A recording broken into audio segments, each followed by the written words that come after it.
Okay, everybody back. Okay, we resume. Next, we cover the path factors, or what I call Naga. It signifies a way that leads to a particular destination. These are way that lead you the path towards the target. Maga that should be followed in the Buddhist sense is that we need to follow the Noble Eightfold Path, which leads to the blissful state of Nibbana. So there's no shortcut. We have to use the Buddha lay down the kind of teaching, Eightfold Path. It will ultimately, in the end, will lead you to Nibbana. Then Buddha also said, unwise and immoral conduct can also be a magga that leads to a woeful state. That's why always do good, avoid evil. The group of path factors, being a mixed one, consists of 8 factors which are wholesome and 4 factors that are unwholesome. So the 12 factors will be listed in the following slide.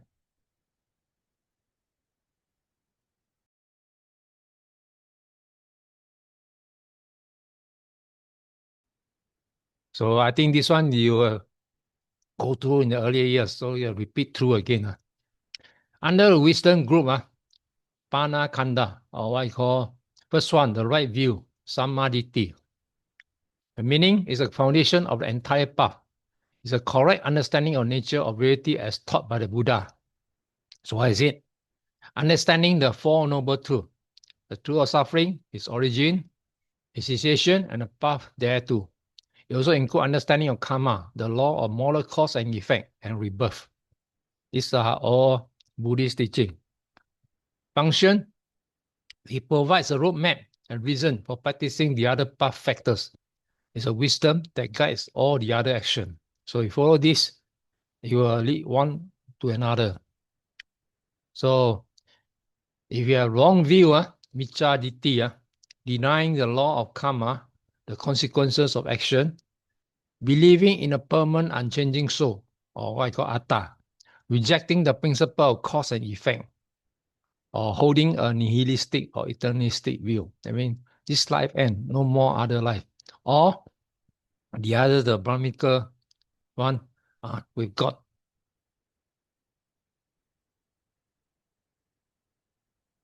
Next one, second one, right intention or Samma Saṅgapha. It's an emotional and volitional counterpart to right view. It is a commitment to cultivating a mind oriented towards liberation. So what is it? It's characterized by 3 types of thoughts. The intentional renunciation, Nikkama Saṅgapha, letting go of craving and sensual pleasure, or sensual desire. Intention of goodwill, Abhidhamma Saṅgapha, is the opposite of ill will, anger, or hatred. The intention of harmlessness, Vihimsa Saṅgapha, the compassion, the desire not to cause suffering. Okay, so this is all the good thoughts. So you have this, you direct the mind away from unwholesome root, greed, aversion, and delusion, and towards wholesome one.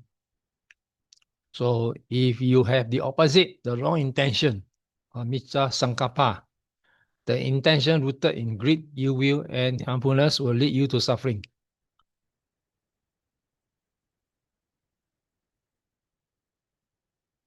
Next factor in the ethical group, right speech, Sammavacha. This Compendium means using speech as a tool for truth and harmony, not for harm. That's why, as a Buddhist, the most easy thing to commit is our mouth. So any word, you be mindful. What you speak up is the end of story. You cannot say, undo, computer can undo. This one cannot undo. When you speak out, that's it. So what is it about? It's abstaining from the 4 forms of wrong speech. False speech, like lying and deception, tale-bearing, or what you call slander speech, speaking to create division. Harsh speech, speaking cruelly, abusively, or angrily. either chatter, gossip, speaking pointlessly without the purpose or benefit. Okay? These are common. You can find it almost everywhere, any place. Okay? To function is to create trust, resolve conflict, and use communication wisely. So the opposite, long speech, micha, vacha, engaging any of four harmful acts, at least above, you end up in big trouble and also in suffering.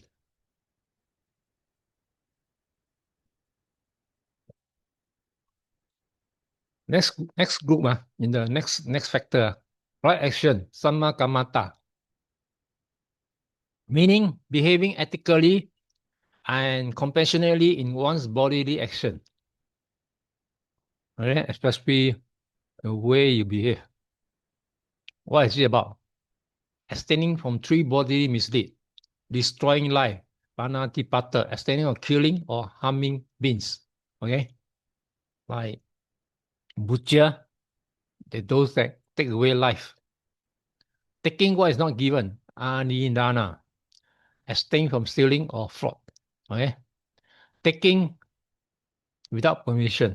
That's a Buddhist. Buddha always use this very precise one. Taking without permission is stealing. Sexual misconduct, kamesu michara. Abstain from harmful sexual conduct. Example, adultery, exploitation. Like some men always give love, the heart to every woman he sees. This is also sexual misconduct. To live in a world without causing harm to one's physical behavior. And the wrong action, micha kamanta, engaging in any one of three harmful bodily action.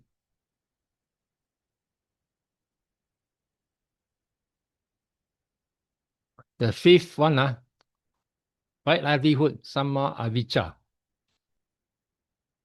Meaning is earning one's living in a way that does not cause harm to oneself or others. So what is it about? It's about abstaining from traits that directly or indirectly cause suffering. The Buddha specifically mentioned abstain from dealing in weapons, dealing in living beings, such as slave trade or prostitution, dealing in meat production or butchery, dealing in poison, drugs, alcohol, dealing in intoxicant. So function is to ensure one economic life aligned with ethicals. You work with ethical principle to make a living, supporting rather than undermining one's practice. So the opposite, micha avicca, wrong livelihood, earning a living to any of the harmful traits mentioned above or to any deceitful or exploitative means, you won't suffer this life, you will suffer in the next life.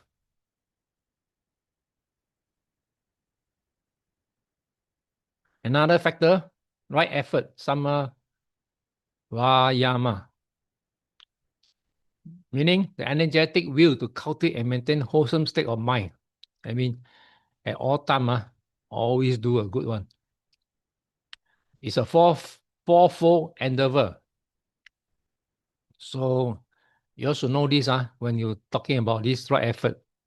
One is to prevent what I call samma vapandana.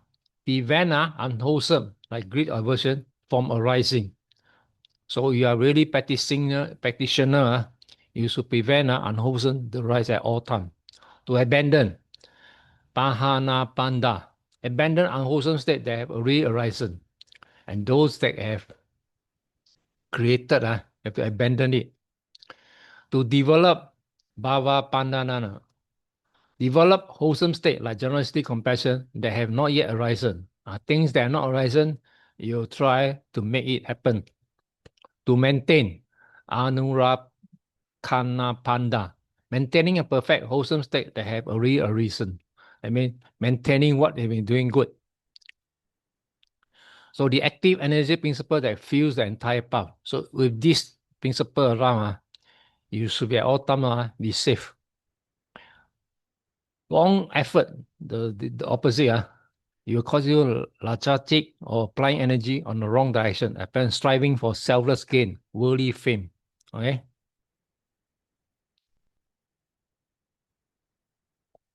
The seventh one, right mindfulness, samma sati. This comprehensive meaning means the clear or non-judgmental awareness of present moment. That's why it's talking about mindfulness. Even when you are out of meditation, at all times, you must be mindful. It's the most famously elaborated in Satipatthana Sutta. You all know now, the discourse on foundation of mindfulness. It's a mindful contemplation of four fields: body, feeling, mind, and mental objects. The purpose is to see things that truly are, without distortion, by likes, dislikes, or biases. It's a monitor for the mind. Okay? So it's about all in your mind. If you have wrong mindfulness, micca sati, it will cause you a distract, forgetful, or diluted awareness, meaning lost in the past or future. Mindfulness used for unwholesome end. There is a thief being mindful while stealing. Okay, so this is very hard. A thief stealing with mindful mind, very difficult. But you will feel remorse after stealing. Then the next concentration group is right concentration, samma samadhi.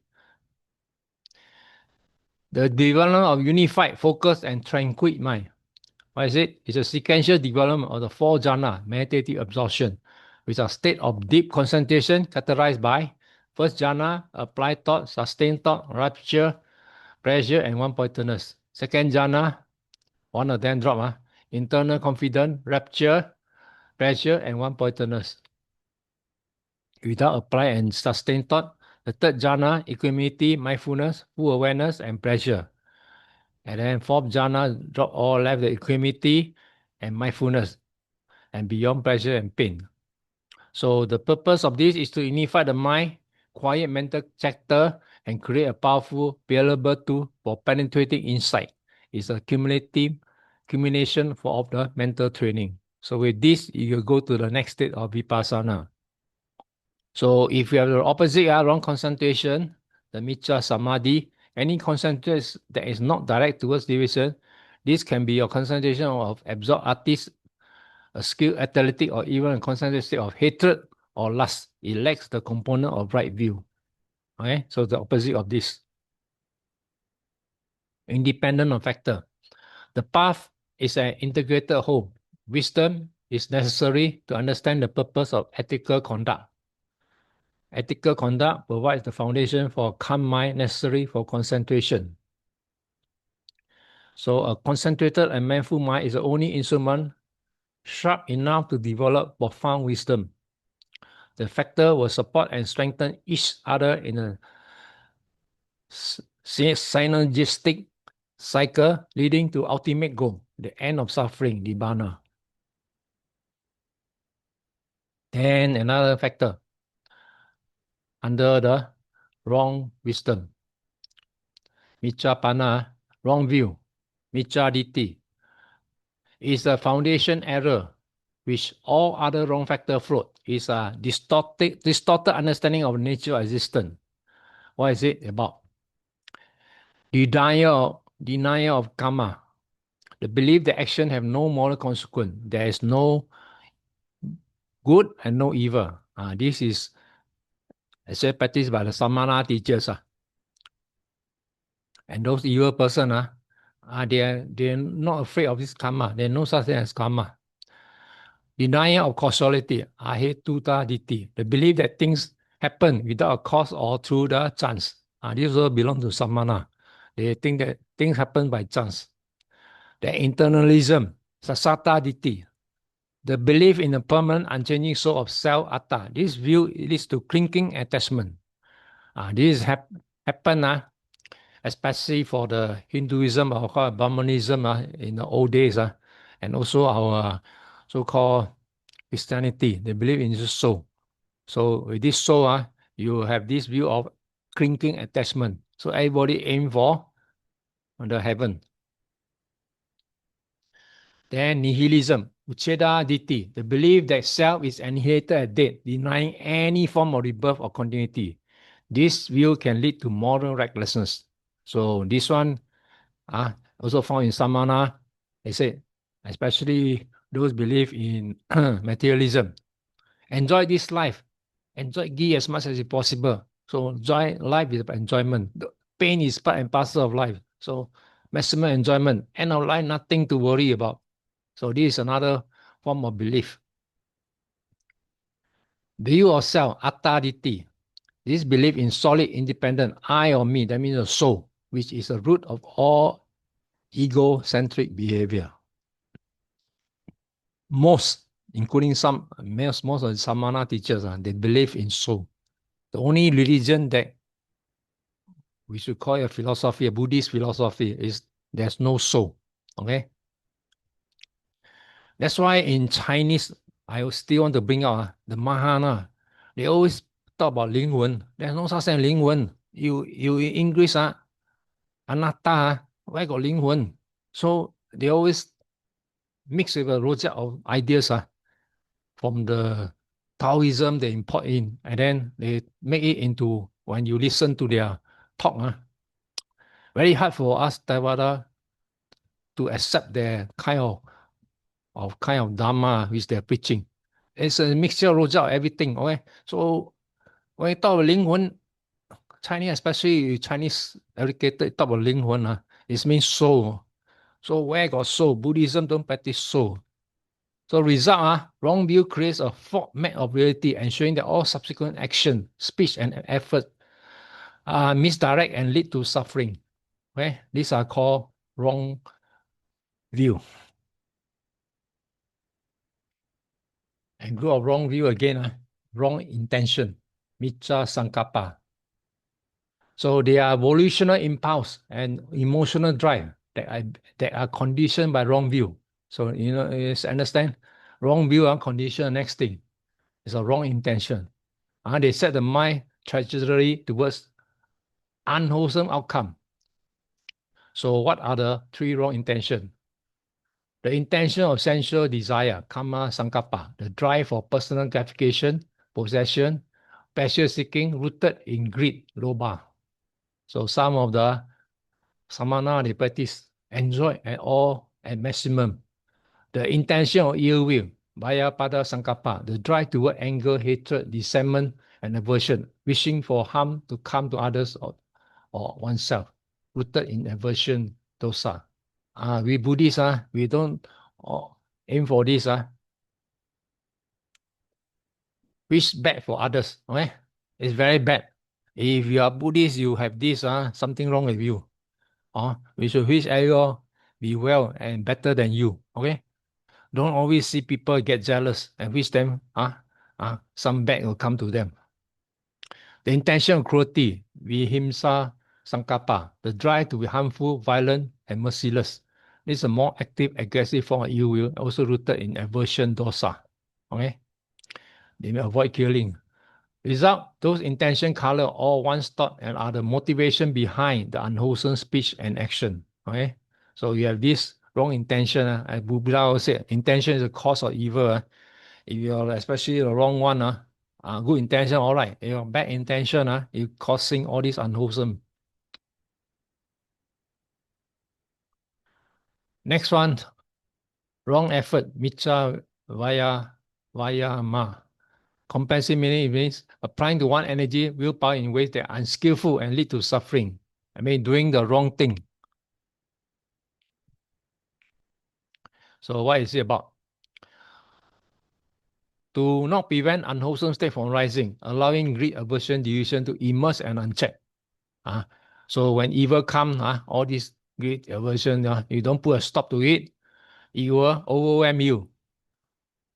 And not abandon the unwholesome state that already arisen, dwelling in anger, nurturing lust, or indulging in negative thought. So you already have this bad one, you don't intend to remove it. It will make you even worse than present.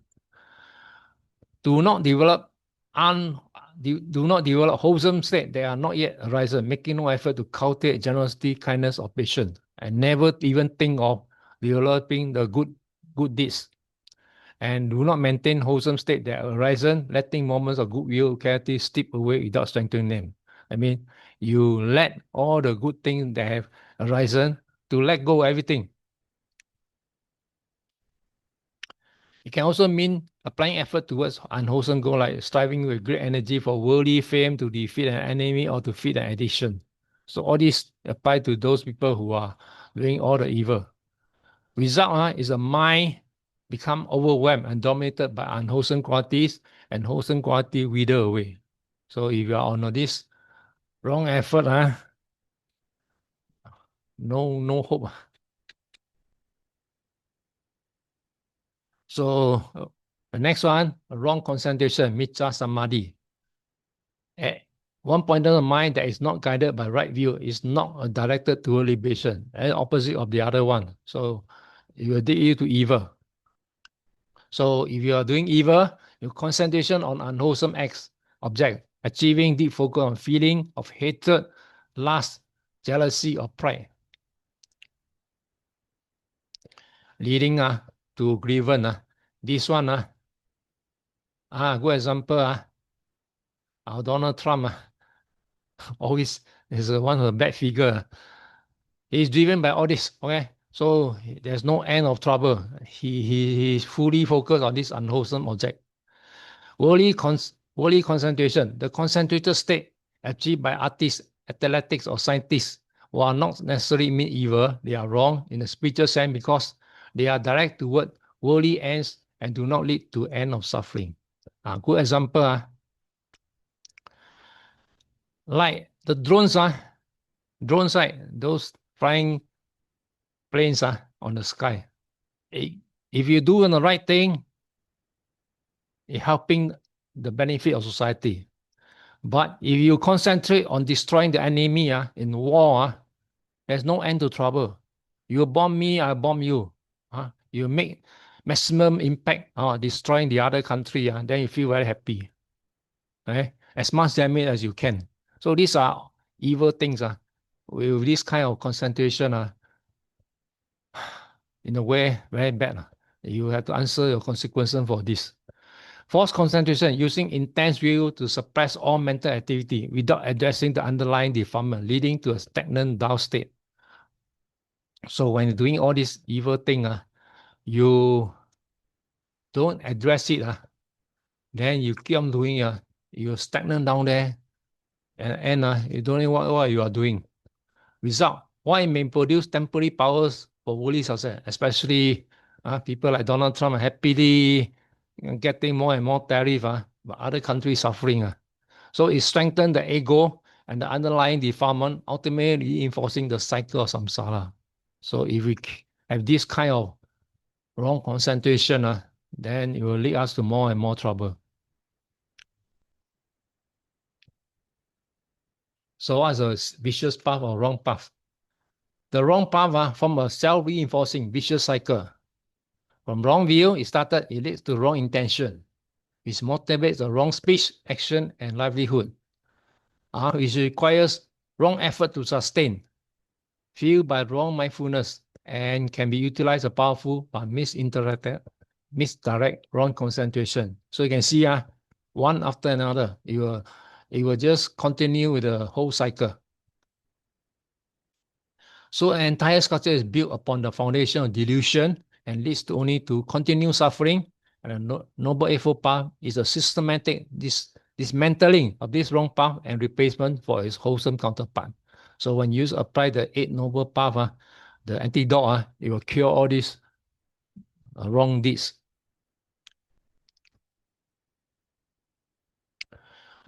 This one very important, especially for your diploma.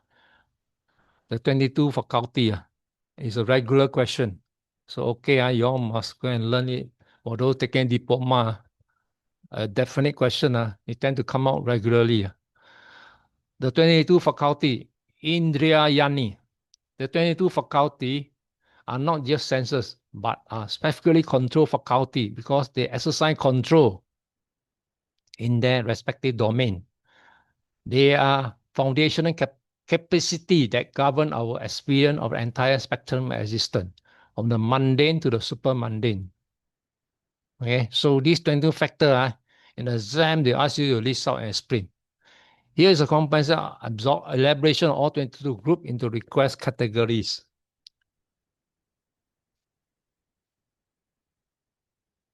The faculties are often grouped to show a progression from the most basic physical sensitivities to the ultimate spiritual attainment. They are complete path of factor involving the path from samsara to nirvana. So remember, all the no choice. Diploma, you have to have more thing to study. Physical sensitiveness, the sixth sensory faculty. You must all know this. So there are six bases for all sensory experience and the foundation of worldly existence. They are so-called doors, dvava, through which we interact with the world. You also know by now all these six senses. Eight faculty, the physical organ of sight, sensitive to visible data, it controls the field of sight. You need to explain all this. Ear faculty, the physical organ of hearing, sensitive to sound, control the field of sound. Nose faculty, the physical organ of smell, sensitive to odors, it controls the field of smell. Tongue faculty, the physical organ of taste, sensitive to flavor, it controls the field of taste. Body faculty, the physical organ of touch, sensitive to tangible objects, it controls the field of tactile sensation. And faculty, the mind faculty, the base for mental consciousness, is not a physical organ, but a faculty of cognition that possess mental objects, ideas, thoughts, memories that control the field of mental phenomena. So these six are the foundation of a corresponding six consciousness, that the entire process of sensory contact which lead to feeling and subsequently to craving and suffering. Second one, mental phenomena of sex. These are two faculties account for fundamental biological, psychological differentiation in the realm of sensual existence. Okay, remember on top, 1 to 6 you must know. So this is 7 and 8. Feminity's faculty, interior, the condition meaning female, encompassing both physical characteristic and certain psychological tendency. Okay, and masculine faculty, purisha drinya, the condition meaning male, encompassing both physical characteristic and certain psychological tendency. So when you are born male and female, there's a difference, okay, in terms of physical and mentality, okay. So the function is that they control the expression of gender specific features, behavior. It's important to note that in Abhidhamma, these are considered conditioned phenomena and not essential or permanent self. Life faculty. This faculty is a vital force that sustains organic life. Remember in the Rupa, we study this, the life faculty, Jivintindriya, the psychic power that visualize and maintains the other material mental phenomena, is associated with direction of lifetime. There are two types. Remember this? This is a vital for us to live. Any of these are lagging, our life will be shortened, coming to the end. We have two things, mental life faculty, nama jimvidriya, sustain the mental process. So for your life existence, our mental also must work properly. If you short of this, the rupa, then you are vegetable. Then the physical life faculty, rupa jivindriya, sustain the material world. This also you need to have a good proper material, your body, physical body. Your physical body is not past 6, you need all the external thing, drip, to sustain your body. And then you also working mind, but almost a disabled body. So the function is to preserve the life continuum. Its cessation is death. So when you are practicing Buddhist, you are no better than doctor. Any one of these is lagging, your life is coming towards the end. So we should know when our life ends. Because when this thing arises, you should know your days are numbered.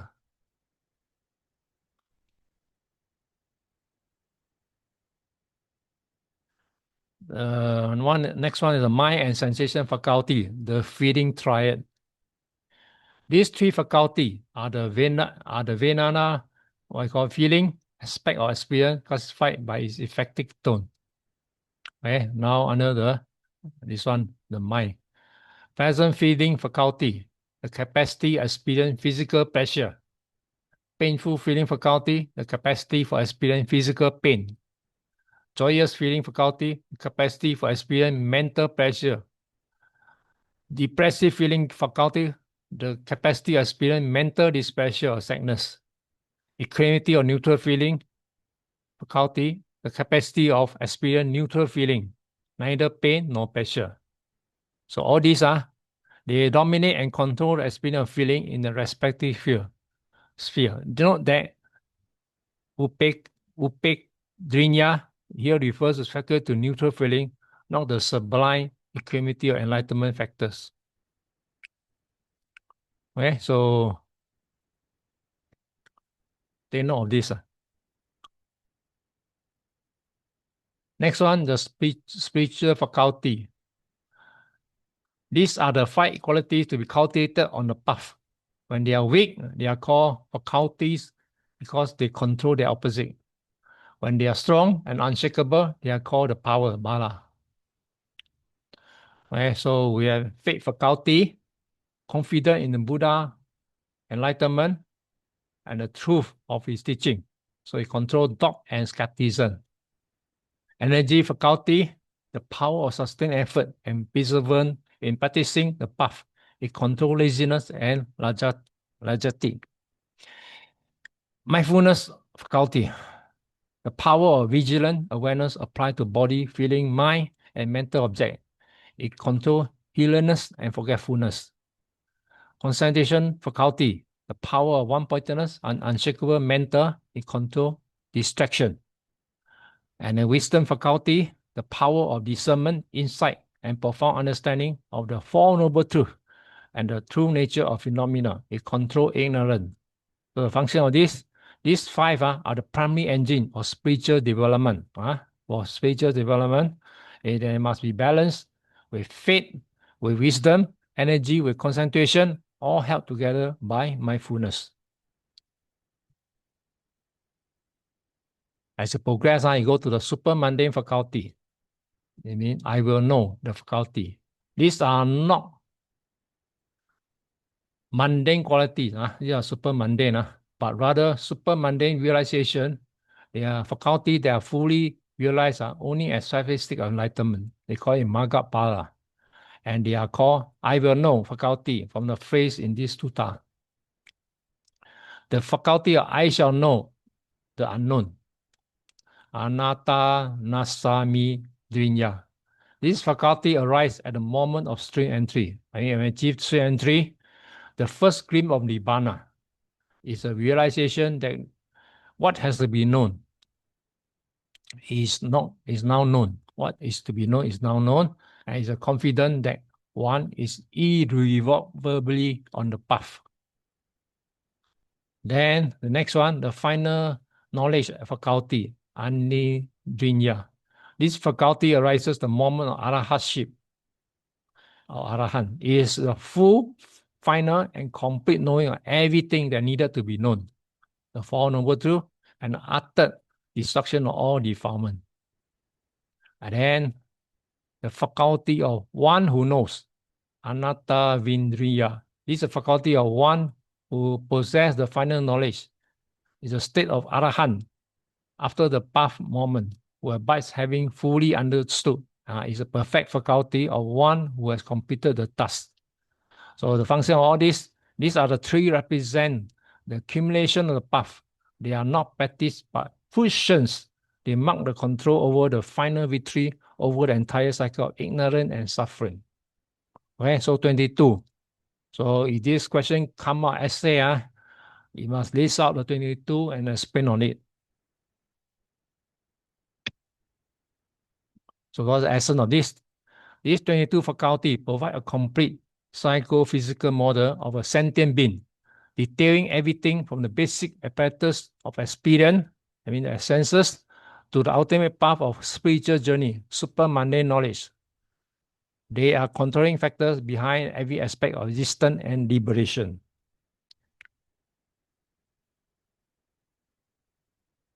Now we go to the fourth faculty of knowing, the graduation of wisdom. Wisdom or knowing is represented by 4 distinct faculties within the list of 22, each marking a critical state of awakening. These 4 faculties are not different types of wisdom, but rather represent the progressive maturation and accumulation of the wisdom faculty on the path to become a fully perfected. So we're going to know the 4 faculty of knowing, or what we call graduation of wisdom. These 4 faculties that chart the journey from the initial cultivate wisdom or practitioner to the final consummate wisdom or arahant. They are the best understood sequentially. So we're going to study these 4. The wisdom faculty, Panidriya, the cause. The mundane spiritual faculty, the path of practice, is a comprehensive meaning is this is a cultivated path of discernment, insight developed by a practitioner on the path to enlightenment. It's an active, developed faculty of wisdom that understand the 4 noble truths, the impermanent, suffering, and non-self on an intellectual and increasing exponential level. It's a mundane faculty, it's a cause, the truth, the effort, application, and investigation is what is used to analyze phenomena, penetrate the truth. And then function, it controls and overcomes ignorance and delusion as a dominant factor that understand the true nature of reality. A meditator strengthening their Panidriya is developing his faculty through the study of reflection and meditation. That's why as a meditator, you need to study and also reflect on it and your daily meditation practice.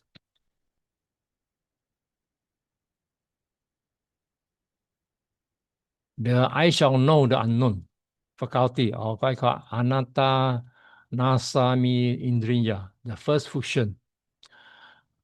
This state is a super mundane, realized at stream entry level, Sutapati. What I mean, this is a faculty of the path of stream entry. It is the moment of breakthrough. The first direct super mundane glimpse of Nibbana. The name is profound. It represents the confident knowledge just before the fusion that I shall know what has not been known before. It's a turning of the developed Panidriya towards the unconditioned. So what is it about? It's a super mundane, or called Lokutura faculty. It's not the cultivation wisdom, but first direct transformative success. It eradicates the first 3 factors, self-view, doubt, and clinging to rights and riches. So what is that? It controls the attainment of the first fusion and ensures that the practitioner is irrevocably bound for full enlightenment within the 7 lifetime at most. So when you reach this, there's no U-turn back. I mean, next 7 life, guarantee demand. Okay.